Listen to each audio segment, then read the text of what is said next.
Don't lie to each other. Take off the old human nature with its practices and put on the new nature, which is renewed in knowledge by conforming to the image of the one who created it. I consider it a blessing recently to have had a chance during worship to remember my baptism. As we say in the United Methodist Church, remember your baptism and be thankful. In that moment, I had a chance to remember the grace and the love with which God meets me, not only at the moment of my baptism, but every single day. I got to remember that and gave thanks for it. You see, I often share when we talk about baptism this image of God loving us and us loving God. But then sometimes we make choices, right? You ever make a choice that wasn't so good? We all have, I have, you have, we all have. And so we walk away from God. And it's almost as if we think about walking away from God or even running away from God as if it's a child who's running away from home, right? But it's not. It's not the same. Because God just keeps going with us.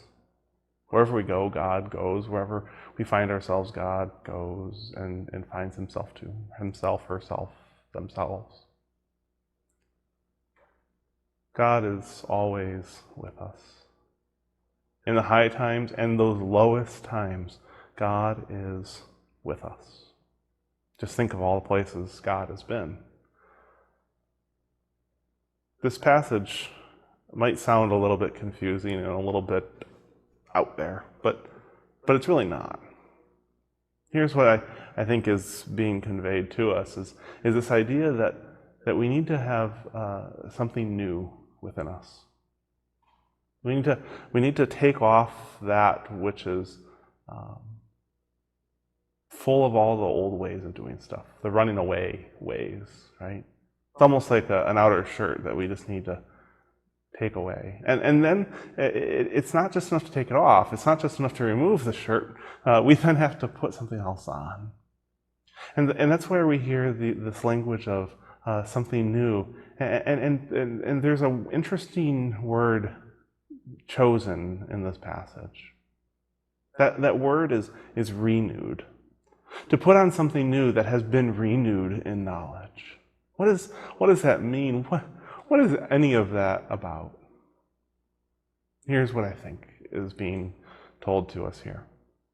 Is that there is something within us, the image of God we'd call it, or if you want to get fancy, the imago Dei, the image of God, is already within us. It's like a shirt that we're born with, and it's a part of us. We're created with it. But somewhere along the lines, we forget how to wear it.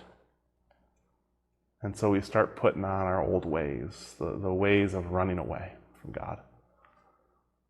And so here we read the invitation to put on something new and yet something that has been a part of you forever. Put on that image of God. Live into that image of God and see how it fits, see how it feels, because it's oh so good. May you discover that image of God within yourself again today. And may you recommit yourself to putting on something new and taking off that which has just kept you running away from God in whatever way you've been running. May you put on that which is familiar, the image of God. Amen.